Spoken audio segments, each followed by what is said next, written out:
ಕಾಂಗ್ರೆಸ್ ನಾಯಕರು ಜೆಡಿಎಸ್ ವಿಚಾರದಲ್ಲಿ ದೊಡ್ಡ ಪ್ಲಾನ್ ಒಂದನ್ನು ಸಿದ್ಧಪಡಿಸಿ ಇಟ್ಕೊಂಡಿದ್ದಾರಾ ಅನ್ನೋ ಅನುಮಾನ.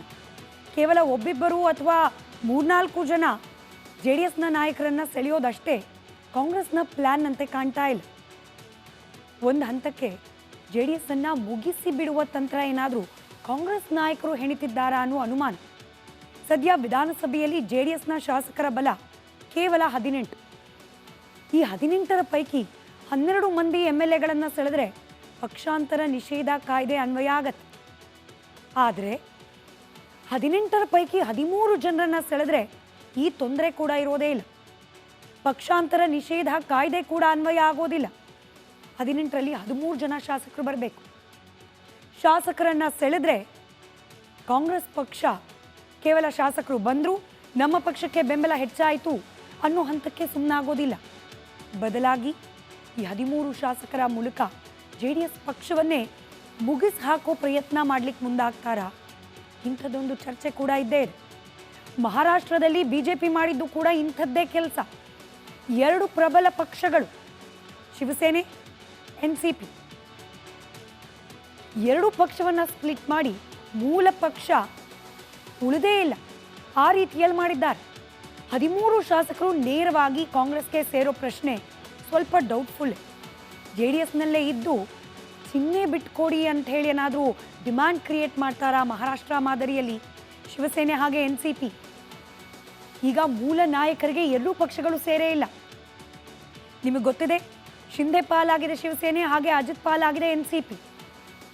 ಹೀಗೇನೆ JDSನಲ್ಲಿ 13 ಮಂದಿಯನ್ನ ಆಚೆ ಕರೆತಂದು ನಮ್ಮದೇ JDSನ ಅಸಲಿ ಪಕ್ಷ ಅಂತ ಹೇಳೋ ಮೂಲಕ ಗೌಡ್ರ ಕುಟುಂಬವನ್ನೇ ಪಕ್ಷದಿಂದ ಹೊರಗಿಡುವ ತಂತ್ರಗಾರಿಕೆಯನ್ನಾದರೂ ಕಾಂಗ್ರೆಸ್ ಪಾಳೆಯ ಹೆಣಿತಿದೆಯಾ ಅನ್ನೋ ಕುತೂಹಲ ಇದೆ.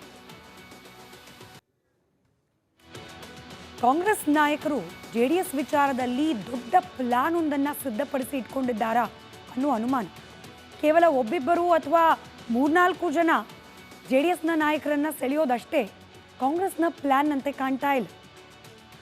ಒಂದು ಹಂತಕ್ಕೆ JDS ಅನ್ನ ಮುಗಿಸಿ ಬಿಡುವ ತಂತ್ರ ಏನಾದರೂ ಕಾಂಗ್ರೆಸ್ ನಾಯಕರು ಹೆಣಿತಿದ್ದಾರಾ ಅನ್ನೋ ಅನುಮಾನ. ಸದ್ಯ ವಿಧಾನಸಭೆಯಲ್ಲಿ JDSನ ಶಾಸಕರ ಬಲ ಕೇವಲ 18.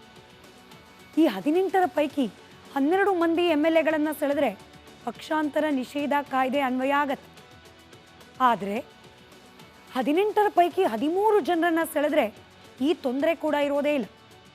ಪಕ್ಷಾಂತರ ನಿಷೇಧ ಕಾಯ್ದೆ ಕೂಡ ಅನ್ವಯ ಆಗೋದಿಲ್ಲ. 18ರಲ್ಲಿ 13 ಜನ ಶಾಸಕರು ಬರಬೇಕು. ಶಾಸಕರನ್ನ ಸೆಳೆದ್ರೆ ಕಾಂಗ್ರೆಸ್ ಪಕ್ಷ ಕೇವಲ ಶಾಸಕರು ಬಂದ್ರು ನಮ್ಮ ಪಕ್ಷಕ್ಕೆ ಬೆಂಬಲ ಹೆಚ್ಚಾಯಿತು ಅನ್ನೋ ಹಂತಕ್ಕೆ ಸುಮ್ಮನಾಗೋದಿಲ್ಲ. ಬದಲಾಗಿ ಈ 13 ಶಾಸಕರ ಮೂಲಕ JDS ಪಕ್ಷವನ್ನೇ ಮುಗಿಸಿ ಹಾಕೋ ಪ್ರಯತ್ನ ಮಾಡ್ಲಿಕ್ಕೆ ಮುಂದಾಗ್ತಾರಾ? ಇಂಥದ್ದೊಂದು ಚರ್ಚೆ ಕೂಡ ಇದ್ದೇ ಇದೆ. ಮಹಾರಾಷ್ಟ್ರದಲ್ಲಿ ಬಿಜೆಪಿ ಮಾಡಿದ್ದು ಕೂಡ ಇಂಥದ್ದೇ ಕೆಲಸ. 2 ಪ್ರಬಲ ಪಕ್ಷಗಳು ಶಿವಸೇನೆ, NCP, 2 ಪಕ್ಷವನ್ನ ಸ್ಪ್ಲಿಟ್ ಮಾಡಿ ಮೂಲ ಪಕ್ಷ ಉಳಿದೇ ಇಲ್ಲ. ಆ ರೀತಿಯಲ್ಲಿ ಮಾಡಿದ್ದಾರೆ. 13 ಶಾಸಕರು ನೇರವಾಗಿ ಕಾಂಗ್ರೆಸ್ಗೆ ಸೇರೋ ಪ್ರಶ್ನೆ ಸ್ವಲ್ಪ ಡೌಟ್ಫುಲ್. JDSನಲ್ಲೇ ಇದ್ದು ಚಿಹ್ನೆ ಬಿಟ್ಕೊಡಿ ಅಂತ ಹೇಳಿ ಏನಾದರೂ ಡಿಮ್ಯಾಂಡ್ ಕ್ರಿಯೇಟ್ ಮಾಡ್ತಾರಾ ಮಹಾರಾಷ್ಟ್ರ ಮಾದರಿಯಲ್ಲಿ ಶಿವಸೇನೆ ಹಾಗೆ NCP? ಈಗ ಮೂಲ ನಾಯಕರಿಗೆ 2 ಪಕ್ಷಗಳು ಸೇರೇ ಇಲ್ಲ. ನಿಮಗೆ ಗೊತ್ತಿದೆ, ಶಿಂದೆ ಪಾಲಾಗಿದೆ ಶಿವಸೇನೆ, ಹಾಗೆ ಅಜಿತ್ ಪಾಲಾಗಿದೆ NCP. ಹೀಗೇನೆ JDSನಲ್ಲಿ 13 ಮಂದಿಯನ್ನ ಆಚೆ ಕರೆತಂದು ನಮ್ಮದೇ JDSನ ಅಸಲಿ ಪಕ್ಷ ಅಂತ ಹೇಳೋ ಮೂಲಕ ಗೌಡ್ರ ಕುಟುಂಬವನ್ನೇ ಪಕ್ಷದಿಂದ ಹೊರಗಿಡುವ ತಂತ್ರಗಾರಿಕೆಯನ್ನಾದರೂ ಕಾಂಗ್ರೆಸ್ ಪಾಳೆಯ ಹೆಣಿತಿದೆಯಾ ಅನ್ನೋ ಕುತೂಹಲ ಇದೆ. ಕಾಂಗ್ರೆಸ್ ನಾಯಕರು JDS ವಿಚಾರದಲ್ಲಿ ದೊಡ್ಡ ಪ್ಲಾನ್ ಒಂದನ್ನು ಸಿದ್ಧಪಡಿಸಿ ಇಟ್ಕೊಂಡಿದ್ದಾರಾ ಅನ್ನೋ ಅನುಮಾನ. ಕೇವಲ ಒಬ್ಬಿಬ್ಬರು ಅಥವಾ ಮೂರ್ನಾಲ್ಕು ಜನ JDSನ ನಾಯಕರನ್ನ ಸೆಳೆಯೋದಷ್ಟೇ ಕಾಂಗ್ರೆಸ್ನ ಪ್ಲಾನ್ ಅಂತೆ ಕಾಣ್ತಾ ಇಲ್ಲ. ಒಂದು ಹಂತಕ್ಕೆ JDS ಅನ್ನ ಮುಗಿಸಿ ಬಿಡುವ ತಂತ್ರ ಏನಾದರೂ ಕಾಂಗ್ರೆಸ್ ನಾಯಕರು ಹೆಣಿತಿದ್ದಾರಾ ಅನ್ನೋ ಅನುಮಾನ. ಸದ್ಯ ವಿಧಾನಸಭೆಯಲ್ಲಿ JDSನ ಶಾಸಕರ ಬಲ ಕೇವಲ 18. ಈ 18ರ ಪೈಕಿ 12 ಮಂದಿ MLAಗಳನ್ನು ಸೆಳೆದ್ರೆ ಪಕ್ಷಾಂತರ ನಿಷೇಧ ಕಾಯ್ದೆ ಅನ್ವಯ ಆಗತ್ತೆ. ಆದರೆ 18ರ ಪೈಕಿ 13 ಜನರನ್ನ ಸೆಳೆದ್ರೆ ಈ ತೊಂದರೆ ಕೂಡ ಇರೋದೇ ಇಲ್ಲ. ಪಕ್ಷಾಂತರ ನಿಷೇಧ ಕಾಯ್ದೆ ಕೂಡ ಅನ್ವಯ ಆಗೋದಿಲ್ಲ.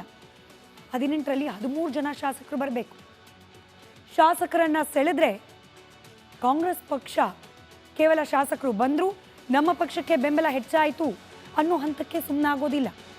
ಬದಲಾಗಿ ಈ 13 ಶಾಸಕರ ಮೂಲಕ JDS ಪಕ್ಷವನ್ನೇ ಮುಗಿಸಿ ಹಾಕೋ ಪ್ರಯತ್ನ ಮಾಡ್ಲಿಕ್ಕೆ ಮುಂದಾಗ್ತಾರಾ? ಇಂಥದ್ದೊಂದು ಚರ್ಚೆ ಕೂಡ ಇದ್ದೇ ಇದೆ. ಮಹಾರಾಷ್ಟ್ರದಲ್ಲಿ BJP ಮಾಡಿದ್ದು ಕೂಡ ಇಂಥದ್ದೇ ಕೆಲಸ. 2 ಪ್ರಬಲ ಪಕ್ಷಗಳು ಶಿವಸೇನೆ, NCP, 2 ಪಕ್ಷವನ್ನು ಸ್ಪ್ಲಿಟ್ ಮಾಡಿ ಮೂಲ ಪಕ್ಷ ಉಳಿದೇ ಇಲ್ಲ, ಆ ರೀತಿಯಲ್ಲಿ ಮಾಡಿದ್ದಾರೆ. 13 ಶಾಸಕರು ನೇರವಾಗಿ ಕಾಂಗ್ರೆಸ್ಗೆ ಸೇರೋ ಪ್ರಶ್ನೆ ಸ್ವಲ್ಪ ಡೌಟ್ಫುಲ್. JDSನಲ್ಲೇ ಇದ್ದು ಚಿಹ್ನೆ ಬಿಟ್ಕೊಡಿ ಅಂತ ಹೇಳಿ ಏನಾದರೂ ಡಿಮ್ಯಾಂಡ್ ಕ್ರಿಯೇಟ್ ಮಾಡ್ತಾರಾ ಮಹಾರಾಷ್ಟ್ರ ಮಾದರಿಯಲ್ಲಿ ಶಿವಸೇನೆ ಹಾಗೆ NCP? ಈಗ ಮೂಲ ನಾಯಕರಿಗೆ 2 ಪಕ್ಷಗಳು ಸೇರೇ ಇಲ್ಲ. ನಿಮಗೆ ಗೊತ್ತಿದೆ, ಶಿಂದೆ ಪಾಲಾಗಿದೆ ಶಿವಸೇನೆ, ಹಾಗೆ ಅಜಿತ್ ಪಾಲಾಗಿದೆ NCP. ಹೀಗೇನೆ JDSನಲ್ಲಿ 13 ಮಂದಿಯನ್ನ ಆಚೆ ಕರೆತಂದು ನಮ್ಮದೇ JDSನ ಅಸಲಿ ಪಕ್ಷ ಅಂತ ಹೇಳೋ ಮೂಲಕ ಗೌಡ್ರ ಕುಟುಂಬವನ್ನೇ ಪಕ್ಷದಿಂದ ಹೊರಗಿಡುವ ತಂತ್ರಗಾರಿಕೆಯನ್ನಾದರೂ ಕಾಂಗ್ರೆಸ್ ಪಾಳೆಯ ಹೆಣಿತಿದೆಯಾ ಅನ್ನೋ ಕುತೂಹಲ ಇದೆ. ಕಾಂಗ್ರೆಸ್ ನಾಯಕರು JDS ವಿಚಾರದಲ್ಲಿ ದೊಡ್ಡ ಪ್ಲಾನ್ ಒಂದನ್ನು ಸಿದ್ಧಪಡಿಸಿ ಇಟ್ಕೊಂಡಿದ್ದಾರಾ ಅನ್ನೋ ಅನುಮಾನ. ಕೇವಲ ಒಬ್ಬಿಬ್ಬರು ಅಥವಾ 3-4 ಜನ JDSನ ನಾಯಕರನ್ನ ಸೆಳೆಯೋದಷ್ಟೇ ಕಾಂಗ್ರೆಸ್ನ ಪ್ಲಾನ್ ಅಂತೆ ಕಾಣ್ತಾ ಇಲ್ಲ. ಒಂದು ಹಂತಕ್ಕೆ JDS ಅನ್ನ ಮುಗಿಸಿ ಬಿಡುವ ತಂತ್ರ ಏನಾದರೂ ಕಾಂಗ್ರೆಸ್ ನಾಯಕರು ಹೆಣಿತಿದ್ದಾರಾ ಅನ್ನೋ ಅನುಮಾನ. ಸದ್ಯ ವಿಧಾನಸಭೆಯಲ್ಲಿ JDSನ ಶಾಸಕರ ಬಲ ಕೇವಲ 18. ಈ 18ರ ಪೈಕಿ 12 ಮಂದಿ MLAಗಳನ್ನು ಸೆಳೆದ್ರೆ ಪಕ್ಷಾಂತರ ನಿಷೇಧ ಕಾಯ್ದೆ ಅನ್ವಯ ಆಗತ್ತೆ. ಆದರೆ 18ರ ಪೈಕಿ 13 ಜನರನ್ನ ಸೆಳೆದ್ರೆ ಈ ತೊಂದರೆ ಕೂಡ ಇರೋದೇ ಇಲ್ಲ. ಪಕ್ಷಾಂತರ ನಿಷೇಧ ಕಾಯ್ದೆ ಕೂಡ ಅನ್ವಯ ಆಗೋದಿಲ್ಲ. 18ರಲ್ಲಿ 13 ಜನ ಶಾಸಕರು ಬರಬೇಕು.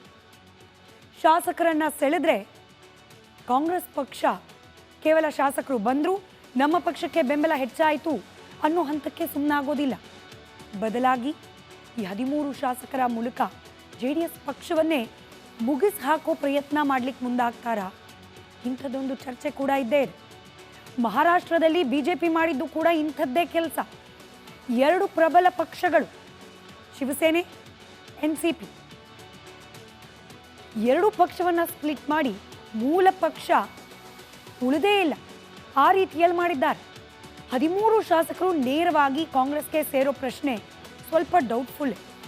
JDSನಲ್ಲೇ ಇದ್ದು ಚಿಹ್ನೆ ಬಿಟ್ಕೊಡಿ ಅಂತ ಹೇಳಿ ಏನಾದರೂ ಡಿಮ್ಯಾಂಡ್ ಕ್ರಿಯೇಟ್ ಮಾಡ್ತಾರಾ ಮಹಾರಾಷ್ಟ್ರ ಮಾದರಿಯಲ್ಲಿ ಶಿವಸೇನೆ ಹಾಗೆ NCP? ಈಗ ಮೂಲ ನಾಯಕರಿಗೆ 2 ಪಕ್ಷಗಳು ಸೇರೇ ಇಲ್ಲ. ನಿಮಗೆ ಗೊತ್ತಿದೆ, ಶಿಂದೆ ಪಾಲಾಗಿದೆ ಶಿವಸೇನೆ, ಹಾಗೆ ಅಜಿತ್ ಪಾಲಾಗಿದೆ NCP. ಹೀಗೇನೆ JDSನಲ್ಲಿ 13 ಮಂದಿಯನ್ನ ಆಚೆ ಕರೆತಂದು ನಮ್ಮದೇ JDSನ ಅಸಲಿ ಪಕ್ಷ ಅಂತ ಹೇಳೋ ಮೂಲಕ ಗೌಡ್ರ ಕುಟುಂಬವನ್ನೇ ಪಕ್ಷದಿಂದ ಹೊರಗಿಡುವ ತಂತ್ರಗಾರಿಕೆಯನ್ನಾದರೂ ಕಾಂಗ್ರೆಸ್ ಪಾಳೆಯ ಹೆಣಿತಿದೆಯಾ ಅನ್ನೋ ಕುತೂಹಲ ಇದೆ.